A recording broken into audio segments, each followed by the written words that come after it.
Hi everybody, I'm Pete Ritchie with Winston Paris Images here in Atlanta, Georgia. And this is part 2 of a series of videos that I'm doing for beginner to intermediate photographers who have maybe done some paid gigs already for some folks, some family pictures, maybe a little wedding work, maybe a little event work. And I've gotten quite a bit of feedback from folks that are looking for their next camera, trying to figure out what they should have equipment-wise, and what are some pro tips whenever you go on those jobs. I mean, whenever I shot my first couple of weddings, what I noticed was a lot of my shots were out of focus. I was getting maybe 1 in 10 pictures in good focus, and it's just so confusing. You spend all this money on a camera, and why aren't my pictures in focus? It's very frustrating. So I want to help folks out with that are maybe at that early stage in getting out there and asking people for money for their photographs.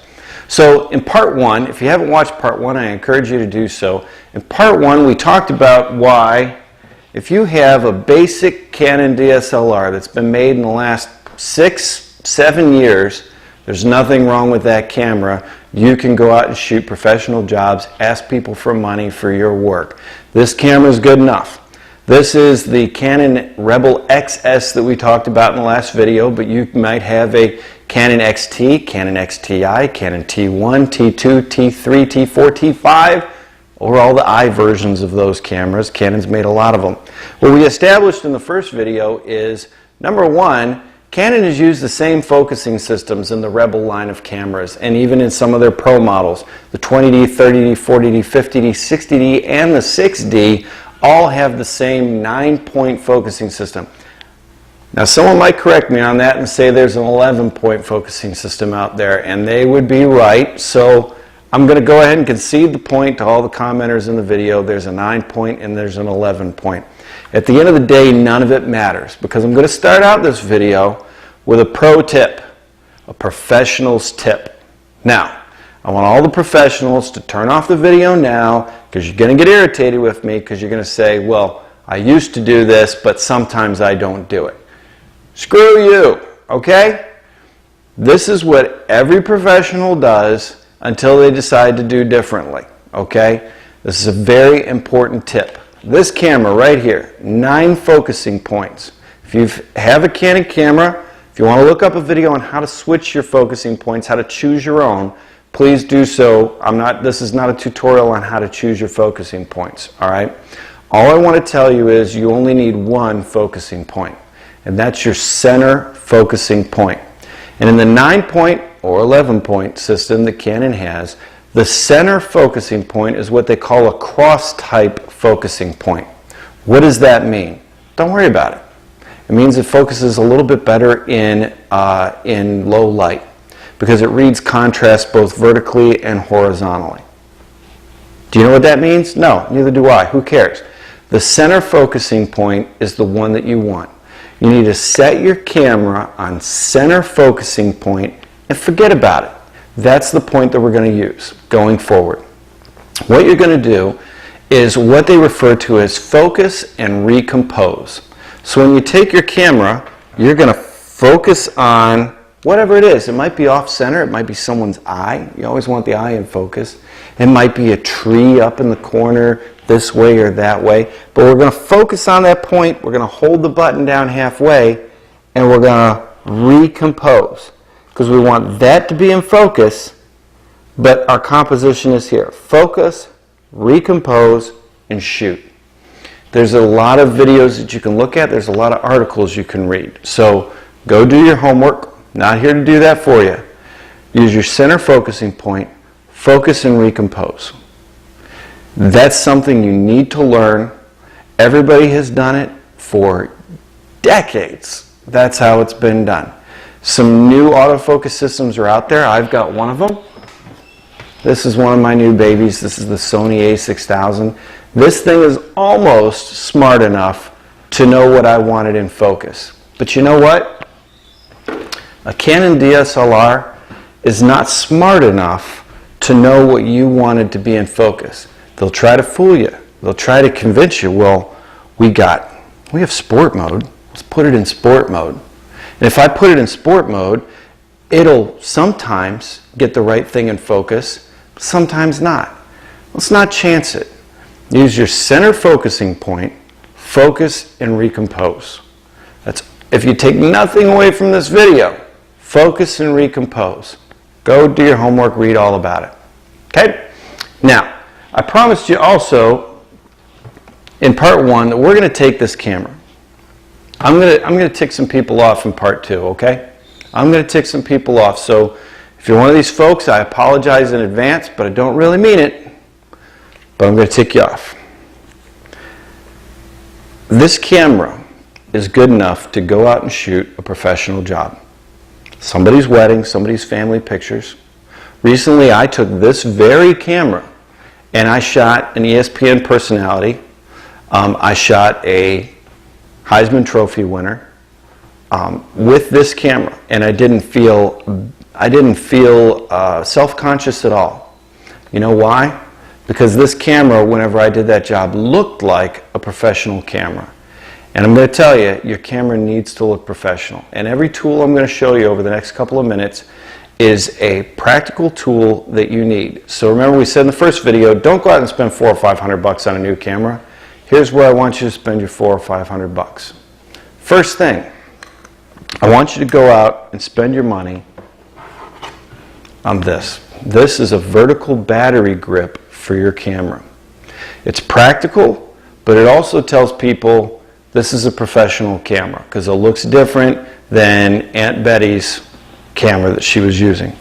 The battery grip goes on your camera. You take the battery door off. This goes on the bottom of the camera, screws in,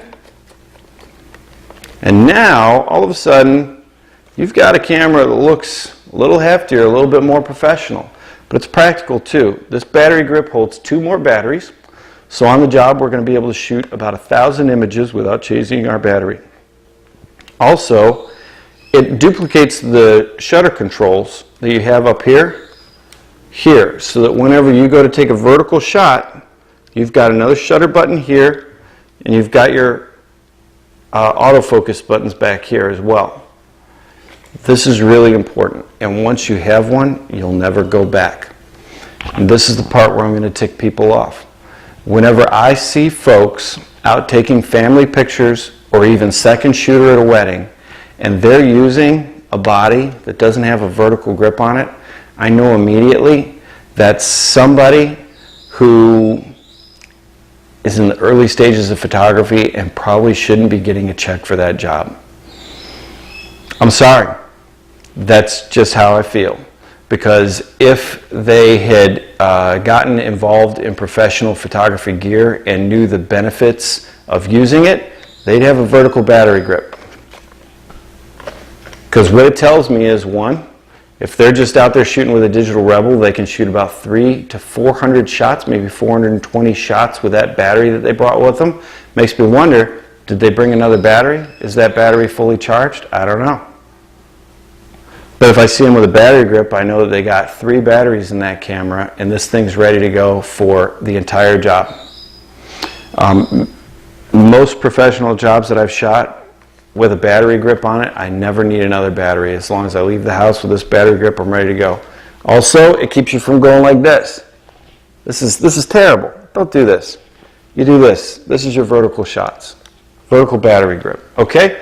So we're getting close to looking like a professional. What are we going to do next? The next thing we're going to do is we're going to put a $6 lens hood on our camera. It serves a dual purpose. 1, looks professional. 2, it improves the contrast of your image. And 3, it protects your lens from getting hit on the side when you bang into crap. Okay? All of a sudden, this is looking like a serious piece of equipment. We've got a lens hood. We've got a vertical battery grip. People think we know what we're doing. Next thing we're going to do is going to go out and buy a flash. This camera is not built for taking indoor photos. It's just not. I don't care how high your ISO goes. It's not made for taking indoor photos. You need a flash that does bounce. Now this is a Canon 430 EX2. That's a fancy way for saying this costs $200. Used to cost more, but now you can pick them up for $200. If you only have $60 or $70 to spend, go on Amazon.com. There's a great company called Yongnuo, Y-O-N-G-O-U, I don't know, Yongnuo. Yongnuo makes Canon ETTL. Again, go ahead and look it up if you want to know what ETTL means. Canon ETTL flashes for about $70. So you can either get the Canon one or you can get the Yongnuo one. Snap that on top. Now we're ready to shoot pro sports. Ready to be there at the end of the Super Bowl, holding your camera up, taking those pictures. You're ready to shoot a wedding. Everything. For less than, this battery grip is going to cost you about $50. This is going to cost you $200. This is going to cost you $6. So less than $300. You got a professional rig that can shoot just about any job that's out there. Okay? I'll show you one other thing.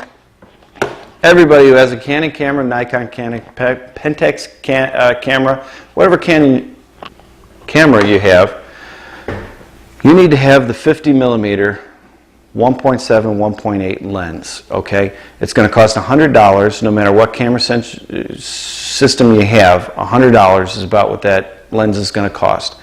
But it's the cheapest lens in their lineup and one of the best lenses. And what I've done with this lens as well, I've slapped a lens hood on there. Because you know what? It protects my lens, but it also makes me look like a professional. Makes me look like I know what I'm doing. Again, lens hoods are very, very important. They're very cheap. They improve the contrast of your picture. They keep light that's coming from the side or from the back from causing lens flares on your lens. And no matter what you've seen on Instagram, lens flares are generally bad, unless you're J.J. Abrams and you're making Star Trek and Star Wars films. Lens hoods are great, and they make it look like professional camera. Look at this. Not a professional. Professional. Okay? So, what did we learn from part 2? Part 2 is, number 1, figure out how to set your camera at center focusing point, focus and recompose. Done and done. If you can do that, your pictures are going to come out in focus, sharper. It's going to change your life. Second thing, if you're going to start going out and doing paid gigs and you've got a cheaper camera, you need to dress up that camera. Put a battery grip on it. Put lens hoods on your lenses so you look like a professional. They are functional as well. And get a good flash. Whether it's the Canon flash or whether it's the Yongnuo flash, you're going to need a decent flash to bounce flash inside and take decent professional photos. Now in part 3, we are going to get into software. We're going to talk about, we've captured a good image. Now, how do we turn that image into something that you can really be proud of? And that's going to take a little bit of software. And that means we're going to have to spend $10. $10 a month. If you're interested in being a serious professional photographer, it's going to cost you $9.99. And we'll explain that in part 3. Thanks for watching, thanks for tuning in, and thanks for listening while I talk too much. We'll see you in part 3.